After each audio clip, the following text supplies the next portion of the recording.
Bloodsucker. No! So you think you're an 80s fan? Okay, CC DeVille, can you handle this?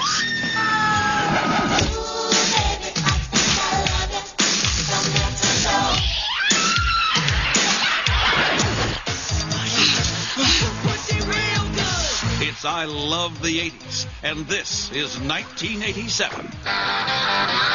The flicks. Greed is right. Greed works. The fashions. The trends. I have never been involved with wife swapping. The TV. Die! Call me bimbo. The tunes. Chicken! A totally awesome year that gave us these burning questions. Come on! Was Def Leppard a hair band? Oh, please don't drag us into that law. And who's better, Debbie or Tiffany? Don't ask me to choose between Tiffany and Debbie Gibbs. That's like asking me to choose between my children. The answers to those questions, plus burnt hair. I'm burning for you. And that poor little bunny.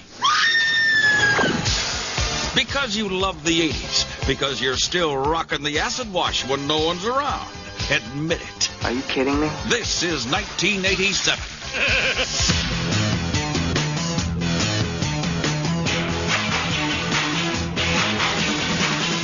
I love the 80s.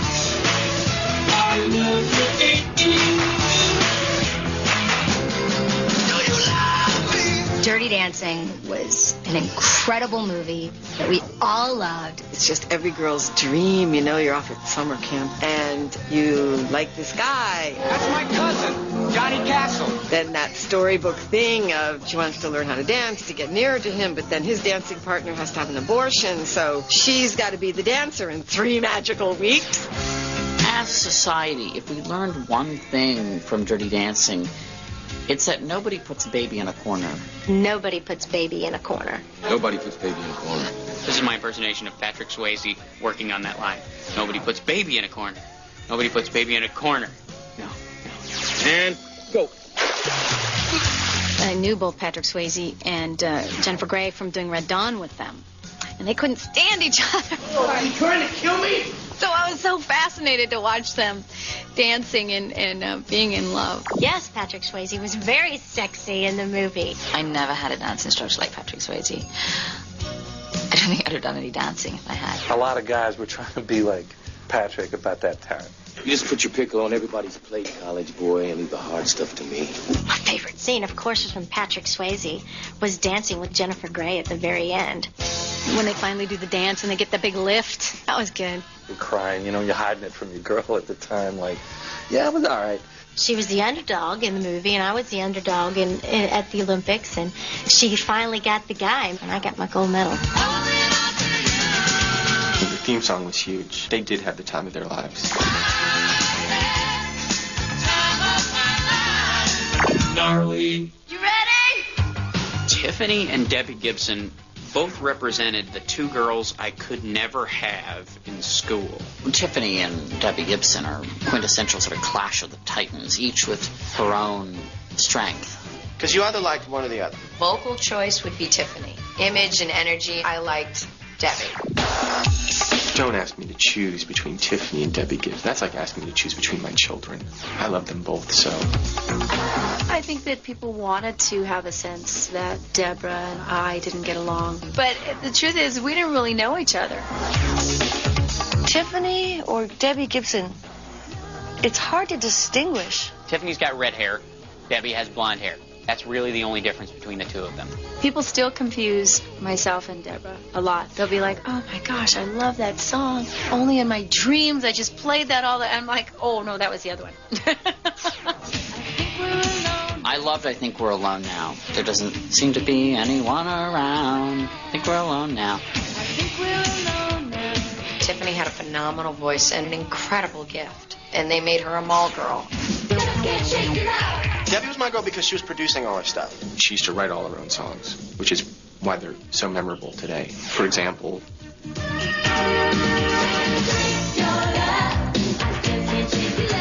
and of course,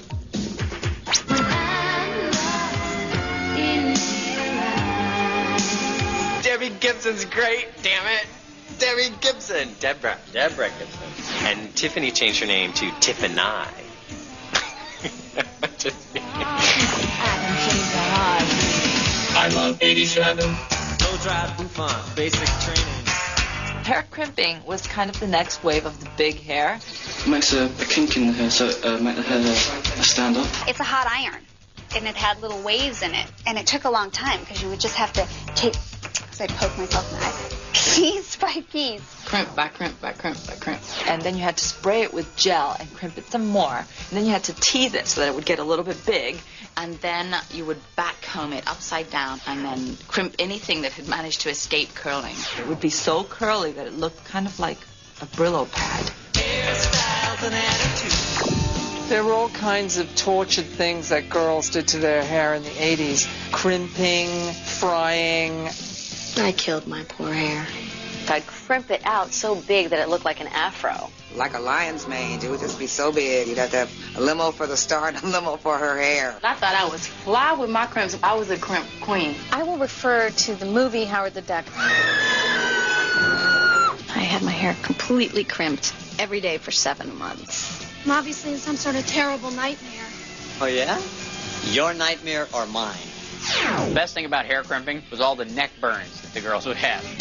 I'm burning for you. The goal of hair crimping, that beats me. Looking wild. Sexing it up a little bit. Messy. Dangerous. So you look like a cockatiel, right? I get that comment a lot. They'd stick your finger in a light socket. I crimp now, kind of on the DL. I don't call it crimping anymore. Now it's more like scrunching. Ooh, that's bad too. Nope. Okay, a huge part of my teenage life was Lisa and the Cold Jam. I could sing you the songs right now, but I'll spare you. I used to love Lisa and Cold Jam and Full Force. Actually featuring Full Force. I didn't get the full force. Hit the beat now. 1987 was a very big year for Lisa and Cold Jam. We had 2 #1 hits across the board for 13 weeks. Head to toe and Lost in Emotion. Lost in Emotion. Oh, yeah. Oh, yeah, they were really good. Like, they were making, like, modern-day Motown songs. Kissera. One of my favorites was Can You Feel the Beat? Can you feel the beat within my heart? Can you see my love shine through the dawn? Juliette Lewis loves Can You Feel the Beat? You don't understand. I live for her. I want to meet you, girl. Yeah, I remember every Lisa song. I wonder if I take it home. Would you still be in love, baby? Because I need you tonight. Well, she was great. Stop the madness. I live for him, too. I watched the show. Hello, I watched the show. That was one of the very first songs that I recorded. I mean, I have a tattoo on my ankle for that. Music notes of I Wonder If I Take You Home around my ankle. Oh, wait, and then she had the slow jam, All Cry It Out.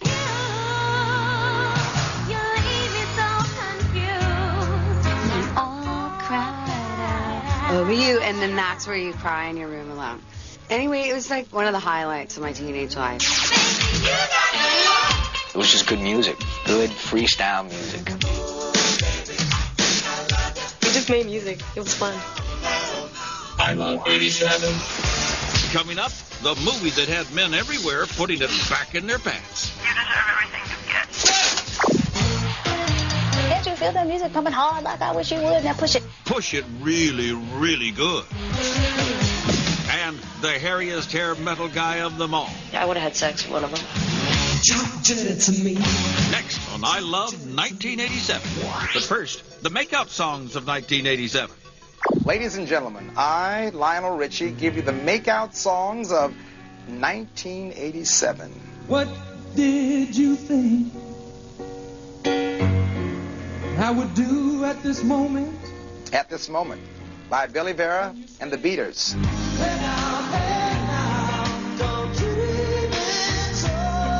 Don't Dream It's Over by Crowded House. Romance, sheer delight, how sweet. I gotta find me a girl to make my life complete. And I Need Love by LL Cool J. The makeout songs of 1987. Do you feel the love? I sure hope you do. Makeout Babes of 87. I'm Brett Michaels, and I bring you the babes of 1987. Lisa Bonet, Angel Heart, blood pouring from the ceiling, hot babe. Sheena Easton, the babe formerly known as Prince's babe. Babe. Jody Watley, best new artist babe. Babe. Tawny Katane, hood ornament babe. And of course the church lady, babe of Satan perhaps? Babe. And there you have it, the babes of 1987, and I ought to know. Babes of 87. I love the 80s.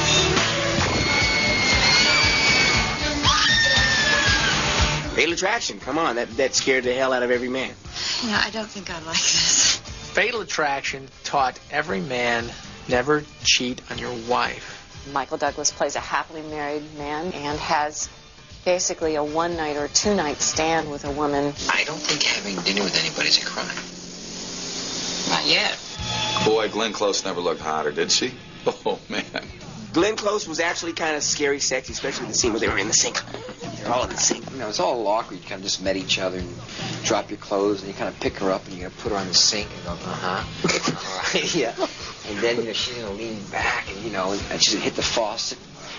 I said, I'm hot. I think it was a movie that made people have affairs. The elevator scene, you know, you're not going to get that at home. When he bangs her in the elevator, I mean, it's like every guy, dear Pendos, I never thought this would happen to me. Woman was just trying to get a hookup. All of a sudden, she turned into crazy bitch. I hate you. You deserve everything you get.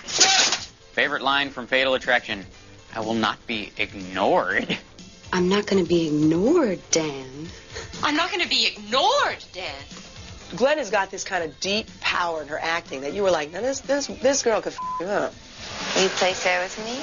I'll play fair with you. I think a lot of guys walked out of that movie going, honey, I love you. That movie didn't change nothing for nobody. A man could have his penis nailed to a board and he would still be thinking about trying to have an affair. I remember the scene with the rabbit in the pot. Boiling your daughter's rabbit. That's a whole nother level of chick. Dead rabbits. That's bad for me, you know, magician's rabbits. That's the message. Do you value your family's pet? Because they could end up dead. Because you're thinking with this guy and not with this guy. The audience I saw it with was screaming at her, kill the bitch, kill the bitch.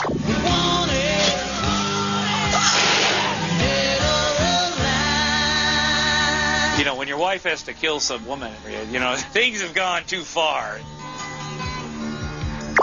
Wicked. You know, in 1987, I had a dream that Poison and all of us in our hard rock, glam metal, hair rock genre were going to take over the world. I kind of appreciated all that hair metal. I never bought the records, but I kind of went, yeah, you guys are having your cake and eating it too. When Poison came out, I don't know how we were attracted to them. I think they actually wore a little bit more makeup than me, which is pretty hard to do. But I would have had sex with one of them. Real metal bands kind of sang about aggression and fighting and the dark side, you know. Talk dirty to me? Come on. If you need a girl to talk dirty to you, you're doing something wrong. Dave, I think talking dirty is great. I don't necessarily know that when you're having sex if you're supposed to be dead quiet, but all the power to you, brother. I way more prefer Bon Jovi or some singer going, do you people like rock and roll out there? Rather than, this song is about people in Nicaragua. Stop smiling! I think it was Bon Jovi. The first one that started smiling and stuff. There's no smiling in heavy metal, John. People didn't even know we had teeth until he came along. A lot of the record companies saw the success of these bands coming out, the Bon Jovis and the Def Leppards, so they went out and they signed a lot of bands that were like that. Oh, please don't drag us into that law. No. Come on. We had hair, but we didn't have big hair. Sav had slightly big hair, but he's naturally that way. It wasn't a perm and it wasn't hairspray. All we wanted to do was just light a match and toss it onto their head, watch them explode. The award for single-handedly killing the ozone layer would have to be Axl during Welcome to the Jungle, Vince during Smoking in the Boys' Room, and myself during Nothing But a Good Time. I think the three of us have probably triple-handedly ruined the ozone layer. I love 87. Fox. In 1987, Fox came out with this new network. What? What? That's not even a real channel. It's that other channel. I remember when Fox first started, the Tracy Ullman Show, Married with Children, and 21 Jump Street. No one else was putting on these kind of shows. I mean, it really did change the face of television.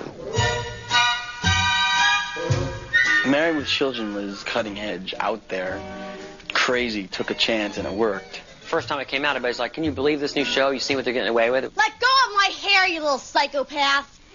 Die, call me bimbo. They had, the trampy little girl, the dumbass son. Even Mrs. Rhodes has a bigger bra size than you. The mom who wanted nothing but a better life. Anything else I can do to make your life a little easier? You could shave your back. And the father who worked in a shoe store who could care less about anything but drinking and getting off work. There was something cute and endearing about Al Bundy in a really foul kind of way.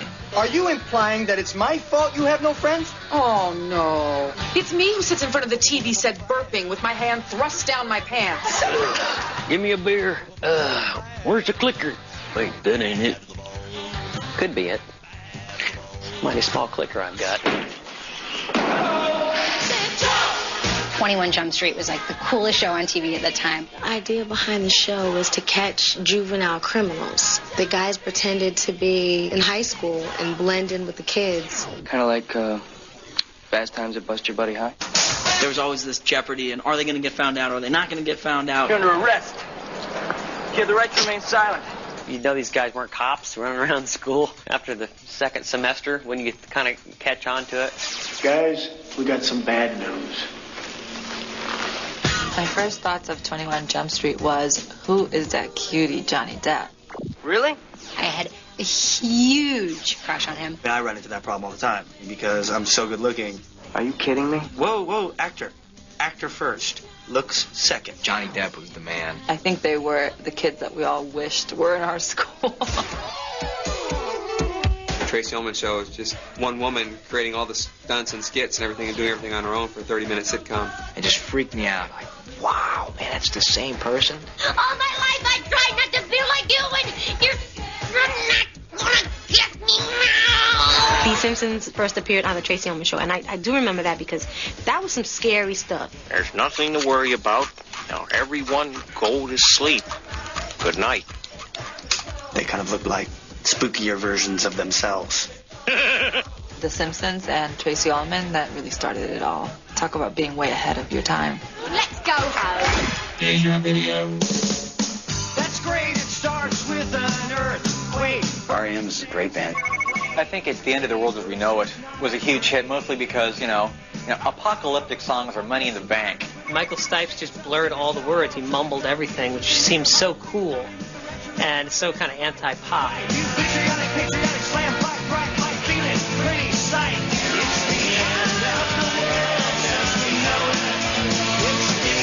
It seems to me the song is primarily about an excuse for drunk frat guys to all scream Leonard Bernstein at the same time.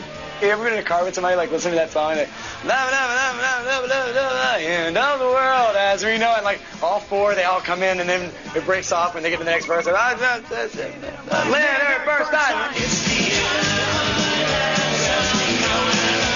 I mean, my feeling always is that if it were the end of the world as we know it, I would not feel fine. I'm a Hunks of Asia. Hi, I'm Tracy Elizabeth Lords, and I bring you the hunks of 1987. Well, this one did LL Cool J, Tango Hat hunk, RoboCop, Poor Man's Terminator hunk, Dennis Quaid, Amazing Shrinking Inner Space hunk, Harry Hamlin, High-Powered Lawyer hunk, and Harry of Harry and the Hendersons, Sexy Sasquatch hunk. There they are, the men of 1987, 100% USDA prime hunk. Hunks of Asia. I love the 80s. 87 was the year that women got caught in controversy. Donna Rice and Gary Hart, he's just another guy that, he just got caught. I mean, he's a man, and men will be men. There was a picture taken of Donna Rice sitting on Gary Hart's lap. The Monkey Business. That's the boat that Gary Hart was on when he was photographed with Donna Rice.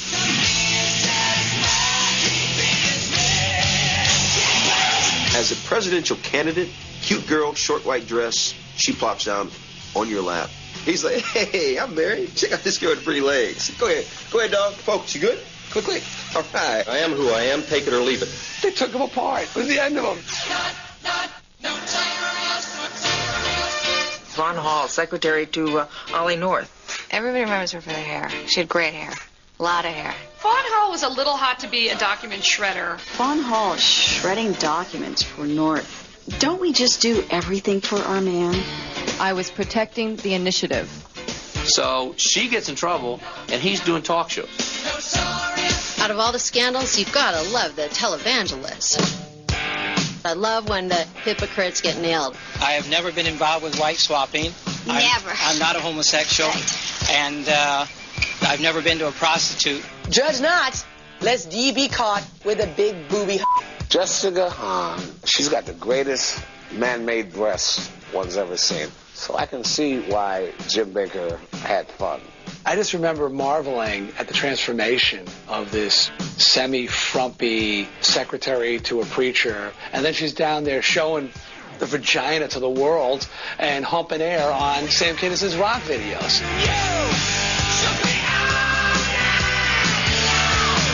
I personally want to have a positive message. Tammy Faye Baker, she was a scandal. She's got to fire her makeup artist. Hang in there. The sun will shine again.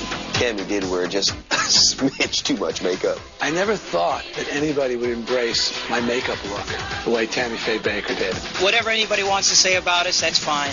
We're just going to love them back. Thank you. Bye-bye. Bye-bye. Totally. Greed, for lack of a better word, is good. Greed is right. Greed works. Greed is good. That's the message I got from Wall Street. Gordon Gekko's "Greed is good" line does capture a certain mentality that was going on in the 80s. The illusion has become real. And the more real it becomes, the more desperate they want it. Capitalism at its finest. Michael could really bite into that part. He was the devil.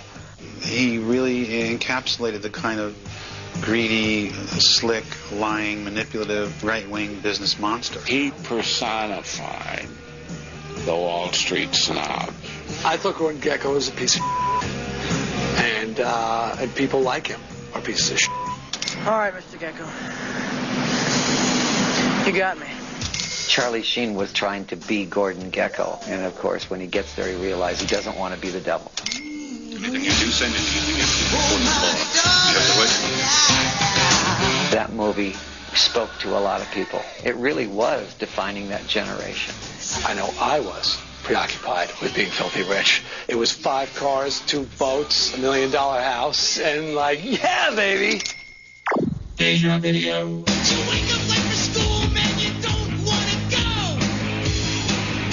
You ask your mom, please, but she still says no. I thought the best thing about Fight for Your Right to Party was the line, "My mom threw away my best porno mag." I don't know. Busted. You gotta fight for your right. I love that irreverent attitude. The man is coming down and hey, you can't party anymore. Oh no. You're messing with the wrong guys and trying to take away our party. I do agree that you have to fight for your right to party. I just don't think you have to fight anybody else. You know, you gotta fight with yourself. You gotta go, self, I'm too serious. I'm going to party. Good for them. They picked a cause and they went with it. And they gotta fight for that right to party. It's sort of the perfect American sentiment of 1987. I love 87. Acid wash jeans and Converse is hot. It's hot. It's a good look. Converse came in like every style, high tops, low tops. You didn't have a pair of Converse. You were not in. I just remember the crazy Converse wars. It was like, who could get the most colors? What's your favorite color, baby? I owned a pair of yellow Converse. I had red Chuck Taylors. I think I was stuck on my yellow Converse. I had glow-in-the-dark zebra Converse that my mother kept buying me every time I changed sizes because she loved them. And then she turned those into planters once we grew out of them. Everybody had to have the coolest colors. I mean, they were just the coolest shoes ever. Yes, I did wear acid wash jeans with my Converse because I wanted to be cute, and that was cute. It was like a statement. It's really a sad thing.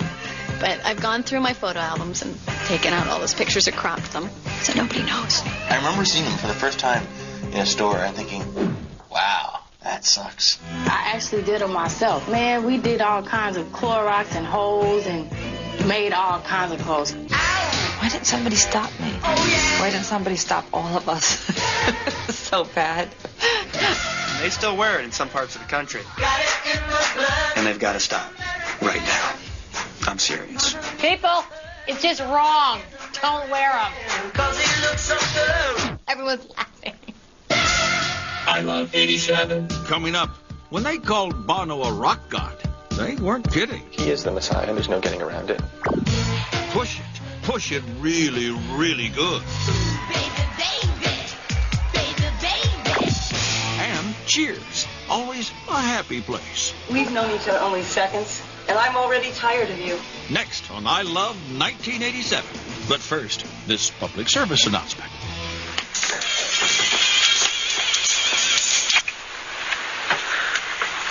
It's yours?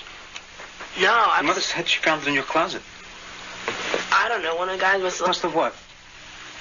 Look, Dad, it's Where not. did you get it? Dad, Answer me. Who taught you how to do this stuff? You, all right? I learned it by watching you. Parents who use drugs have children who use drugs. And now, 87. Hello, Weird Al Yankovic here. Let's take a look at how the world has changed since 1987. Richest person in America. Then, Sam Walton worth $4.5 billion. Now, Bill Gates worth $43 billion. Baby Jessica. Then, stuck in a well. Now, well-adjusted. Axl Rose. Then, the new face of rock and roll. Now, a new face. Welcome to the jungle indeed. And now, 87. I Love 18. Cheers. Sometimes you wanna go where everybody knows your name. Cheers. Okay, you're in a sitcom. People gather in a bar and they hang around. They're friends. It's a real family. I mean, and that show really captured that. There's two different dumb bartenders, just like moronic bartenders. What, you must be an idiot savant. Yeah, but I covered by smiling a lot. I loved Carla because she had like the nastiest mouth. Why don't you up, Chuck, and die? Cliff, the underdog, still living with his mom. Our next president has to be named Yelnick McWawa. The alcoholic bar owner who doesn't drink, but encourages others to drink as much as humanly possible. Norm! Hey, what's happening, Norm? It's a dog-eat-dog world, Sammy, and I'm wearing milk-bone underwear. He just had such a cool life. Just sit there and drink beer all day. Like, how exciting would that be? This is the part I don't get. Diane was a goody two-shoes. She was so anal. When she left the show in 87, I was very happy because she just got on my nerves. Do you agree that we shouldn't get married? I do. She kept telling Sam alone, we're back in 6 months. See you in 6 months. And he wasn't buying it. Have a good life. And he was right. I was sad when Diane left Cheers because she was such an indispensable part of that show. Squoosh. I dug Diane. I'd like to bend her over. I dug her. I am not a dog.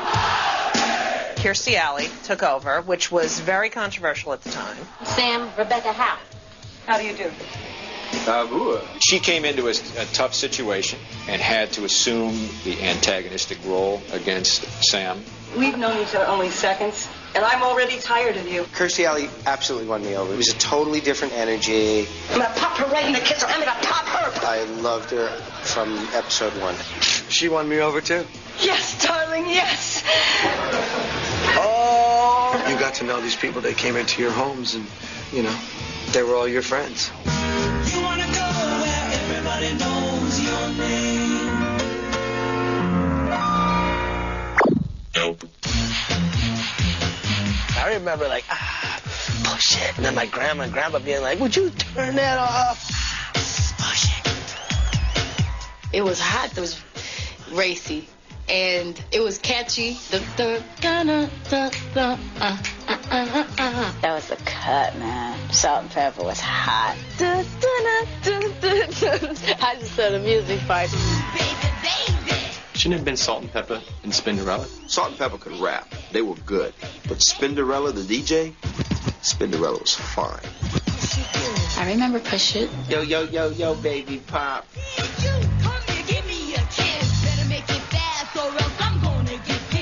Didn't you feel that music pumping hard like I wish you would? Now push it. When my mama heard me say, push it good, she must have been like, what you just say? Not only do you have to push it, you have to Push it real good.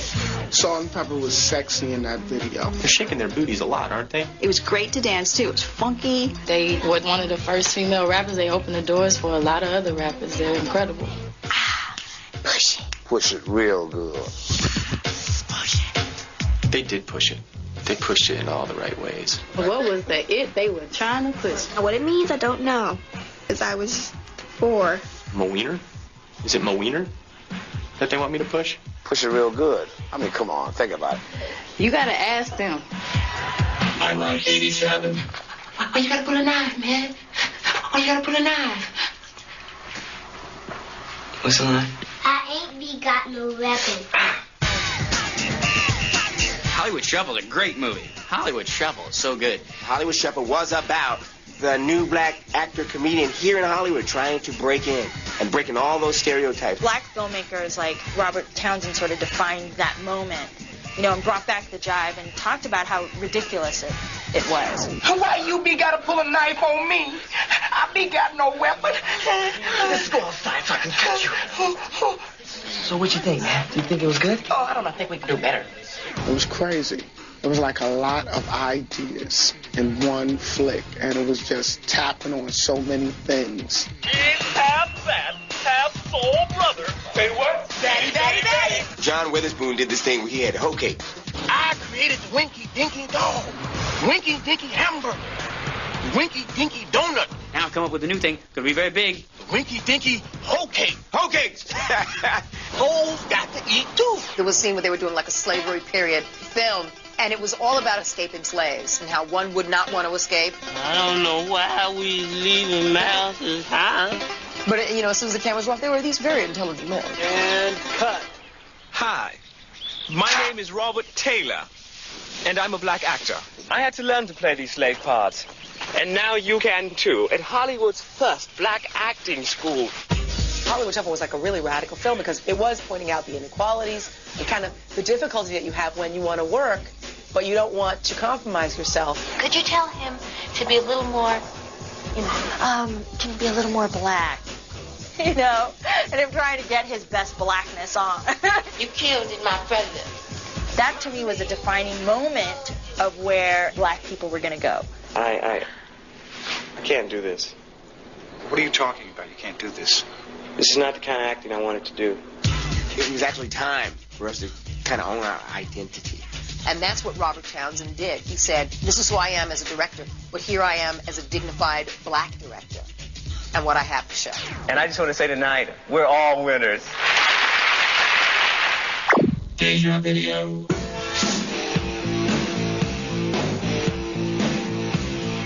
Robert Palmer's Addicted to Love. Addicted to Love was an awesome song. The lights are on. You're not home. Your mind is not your own.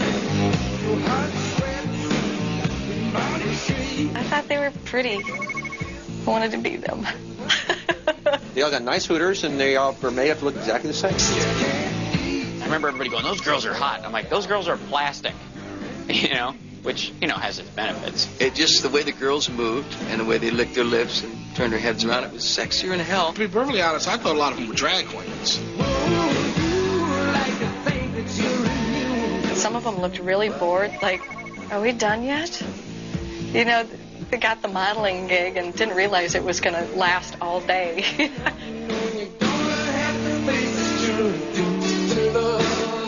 How many of us in other bands went, oh man, I should have thought of that. Damn, I wish I'd have thought of that. Oh, what a brilliant idea. I Love 87. Yeah, Corey Haim and Corey Feldman. Corey Corey Feldman. Corey, which Corey? I was going to say Corey Amos. I think Corey Feldman. See, I'm confusing them. Hey, this is Corey Haim, this is Corey Feldman. There is a difference between the Coreys. With Haim, you get a softness, a sensitivity, some insight. Oh, I love this man. This is unbelievable. Its chemistry is powerful. Corey Haim was like the hot boy, you know? He was the hot boy. Corey Haim, yeah, he was the more attractive of the two Coreys, shall we say. Feldman had more sex appeal because he was the bad boy. And he, you know, has the Napoleon complex, so he's going to work a little harder in the sack. Corey Feldman at some point became fixated on Michael Jackson and started dressing like him and started singing like him. Corey Feldman was a pretty good Michael Jackson impersonator, and he committed to it. I love people, and I love kids especially. I was tricked by the Coreys. They actually got me to like one of their movies. I liked The Lost Boys. Oh, Lost Boys was wonderful, yeah. Good night, bloodsucker. No!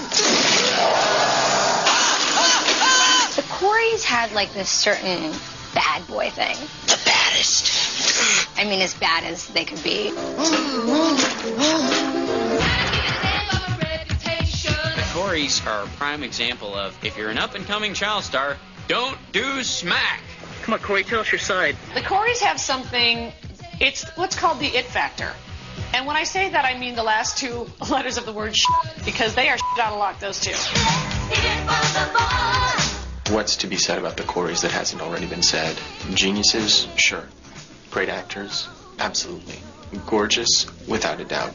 Truly tremendous talents. And we were lucky to have them.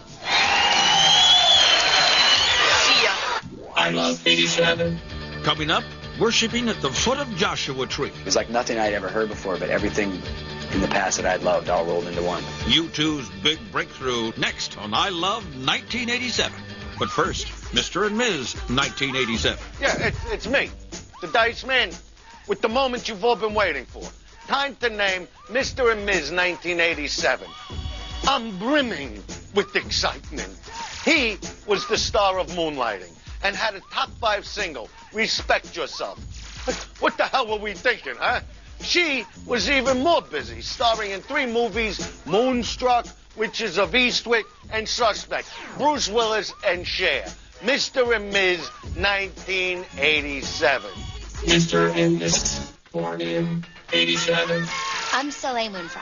Here's a look at some of 1987's very special births. Lil Bow Wow, Aaron Carter, Nirvana, and condom commercials. There it is, the miracle of life, 80s style. Born in 87. I love the 80s. Joshua Tree is still my favorite U2 record ever. I just think it's awesome. It was like nothing I'd ever heard before, but everything in the past that I'd loved all rolled into one. I still know every single word to that record. Like I can sing it just like my name was Bada.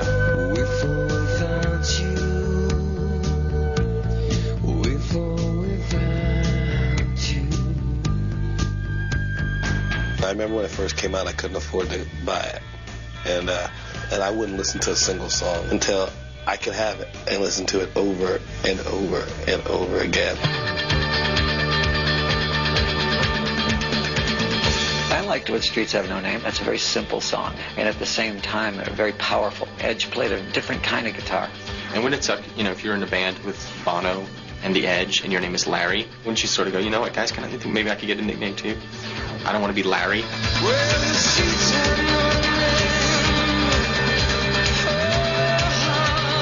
I worked with that video director later, and I said, you must tell me how you did that. He goes, it's real. The radio station said, hey, downtown Los Angeles, U2's playing on top of a building. The crowds gathered, the police came, and the video director said, keep the cameras rolling. We're shutting the location down. There is no vote. It happens now. See, 1987 for me, I think of Bono with his long mop of puppet-looking hair. It was self-important, leather-vested kind of rock. It's also important to remember we are a lethal rock and roll band. Bono may seem to think of himself as the Messiah at times, but I will tell you that nowhere in the New Testament do you see sunglasses like his described. He is the Messiah, and there's no getting around it. At least he was until Creed came along. It's the passion and the communication when he says something like, "They still haven't found what I'm looking for." Geez, you're just going, "Yeah, man, I know exactly what you're talking about."